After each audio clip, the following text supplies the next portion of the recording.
당신 술도가 땅 문서에 도장 찍은 거야? 천수는 핸드폰 화면을 내밀며 물었다. 화면엔 모르는 번호로 걸려온 부동산 통화 녹취가 재생되고 있었다. 강소연의 목소리가 선명하게 담겨 있었다. 미수는 그제야 고개를 돌려 천수의 눈을 마주했다. 미안해, 그때는 다 끝난 줄 알았어. 이혼 후에도 술도가를 포기하지 못했던 강소연. 그녀는 이혼 직후 미국으로 떠났다며 입을 닫고 있었지만 실상은 아니었다. LA에 있다는 말은 거짓이었다. 서울 근교의 모텔에서 숨어 살며 몰래 술도가 주변 부동산을 탐색하고 있었던 것이다. 그녀의 표정에서 드러난 건 불안이 아니라 분노였다. 그녀가 떠난 직후, 그리고 자꾸만 반복되는 부동산의 시세 문의. 천수는 이상함을 느꼈다. 그러던 중 부동산 사장이 미순에게 걸었던 한 통의 전화. 어제 어떤 여자가 술도가 매물이라며 찾아왔어. 강소연이라던데? 미수는 망설이지 않고 천수에게 알렸다. 하지만 천수는 믿고 싶지 않았다. 영주의 엄마가 그런 짓을 할 리 없다고 자신이 마지막 남은 믿음을 걸었던 사람이었으니까.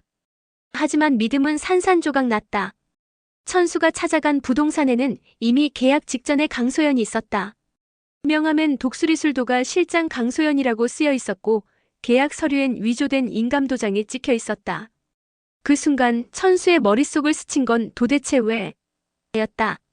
술도가에 대해 애정도 미련도 없었던 그녀가 왜 이제 와서 기어코 땅을 팔려는 걸까? 정답은 미순이 알고 있었다. 며칠 전 미순은 편의점에서 강소연을 우연히 마주쳤다. 그녀는 미순을 못 알아봤고 전화기 너머로 당당히 말했다. 상업용 부동산도 취급하시죠? 독수리 술도가 시세 좀 알고 싶어서요. 그 말 한마디가 미순의 심장을 날카롭게 찔렀다. 그리고 다음 날 천수와 미순은 부동산을 찾아가 강소연이 놓고 간 서류를 확인했다. 그리고 명확히 알게 되었다. 그녀는 술도가를 팔 계획이었고 그것도 남몰래 오로지 돈을 위해. 그러나 그것은 단순한 돈 문제가 아니었다. 강소연은 술도가의 토지 명의가 아직 일부 자신에게 남아있다는 점을 악용했다. 이혼 시점에 명확하게 정리되지 못한 서류의 허점을 파고든 것이었다. 천수는 그날 밤 잠을 이루지 못했다. 아버지의 유산, 형제들과의 유일한 연결고리였던 술도가. 그 의미를 짓밟는 행동이었고 무엇보다 딸 영주에 대한 배신이었다. 그 사이 강소연은 사기극을 계속 이어갔다. 그녀는 자신이 술도가의 정식 대표인 것처럼 꾸며 계약을 밀어붙였고 심지어 외부 투자자와 접촉해 술도가를 지역 재개발의 핵심지라며 허위 정보를 흘리기도 했다. 이건 단순한 부동산 문제가 아니야. 천수는 범수에게 말했다. 우리가 모르는 더 큰 판이 있어. 그 말은 현실이 되었다. 술도가 근처에서 재개발 관련 정보가 새어나왔고 누군가 천수의 가족사를 파헤치기 시작했다. 누가 퍼뜨렸는지도 모르는 그 말은 이내 인터넷 카페를 타고 동네 전체로 번졌다. 마광숙은 충격에 휩싸였다. 동석과의 관계를 어렵게 공개한 뒤였기에 더 큰 상처였다. 그리고 어느 날 밤 술도가에 불이 났다. 소방차가 도착했을 때는 이미 불길이 커져 있었고 내부의 서류 대부분이 소실되었다. 천수는 CCTV 백업을 통해 방화임을 알아챘고 화염 속에서 의도적으로 누군가가 들어왔음을 확인했다. 그 영상 속 그림자처럼 스쳐가는 한 여인의 실루엣. 바로 강소연이었다. 천수는 더 이상 기다릴 수 없었다.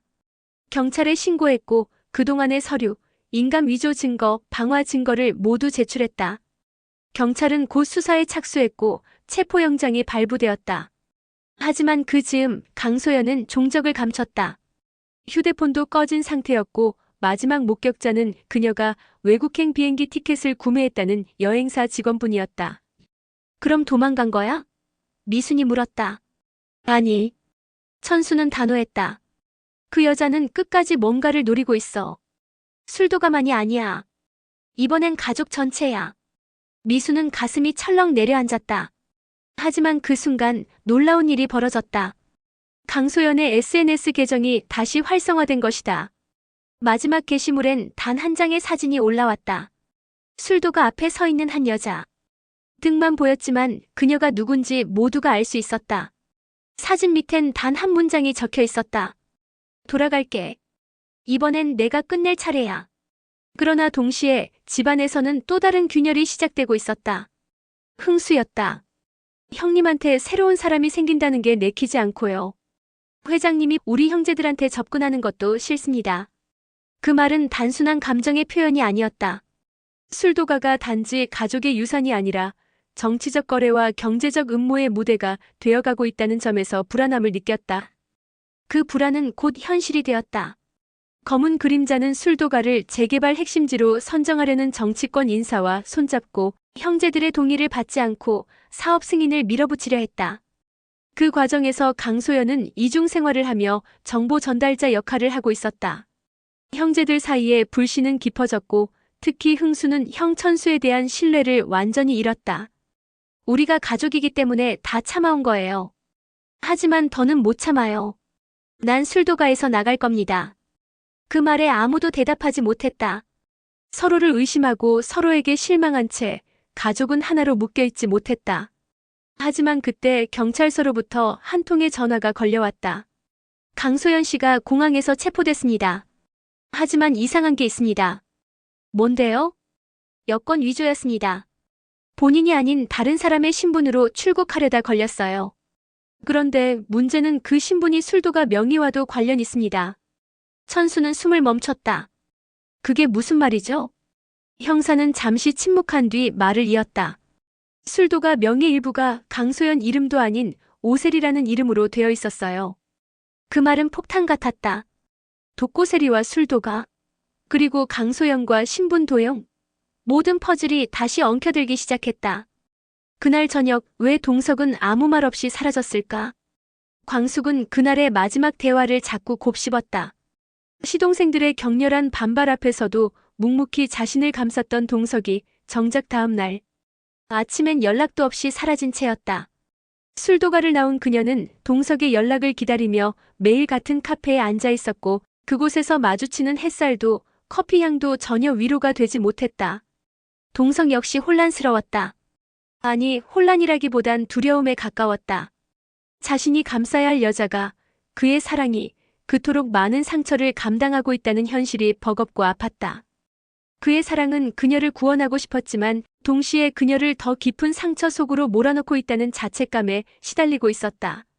술도가에서의 폭발적인 감정의 충돌 이후 동석은 자신이 할 수 있는 최선이 무엇인지 생각했다. 광숙과 결혼한다는 것은 단순히 함께 사는 문제가 아니었다. 술도가의 모든 것들, 이 모든 문제를 함께 끌어안아야 했고 동석은 처음으로 자신의 책임이 무겁게 느껴졌다. 광숙은 자신을 지키기 위해 스스로를 숨겨왔던 시간들이 이제는 무기력한 무게가 되어 자신을 짓누르고 있다는 걸 느끼고 있었다. 그녀는 누구보다 사랑받고 싶었고 동시에 누구보다 상처받기 싫었다. 동석을 향한 마음은 진심이었지만 그 진심이 동석의 삶에 짐이 될까 두려웠다. 그녀는 처음으로 자신이 사랑하는 사람에게 나와 함께 가도 괜찮을까라는 질문을 던질 수 없었다. 동석은 그녀의 웃음, 눈물, 떨림, 그리고 마지막으로 했던 말. 제 삶이기도 해요. 그 말이 자꾸 떠올랐다. 그녀는 단 한 번도 피해자 코스프레를 하지 않았다. 오히려 누구보다 강하게 자신을 지켰다. 그는 뒤늦게 깨달았다.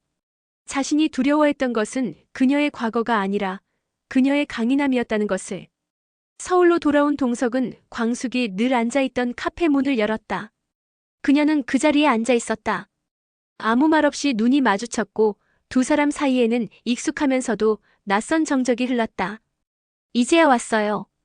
광숙의 목소리는 담담했지만 그 안에 담긴 감정은 말보다 더 컸다. 동석은 고개를 숙였다. 미안합니다. 무슨 말을 해도 용서받지 못할 것 같아서. 그래서 오히려 도망쳤습니다. 광숙은 그를 바라보다가 한숨을 내쉬었다. 그런 줄 알았어요. 그럼에도 불구하고 기다렸어요. 내가 아니라 우리를 위해. 그날 이후 동석은 술도가 형제들을 한 명씩 만나기 시작했다.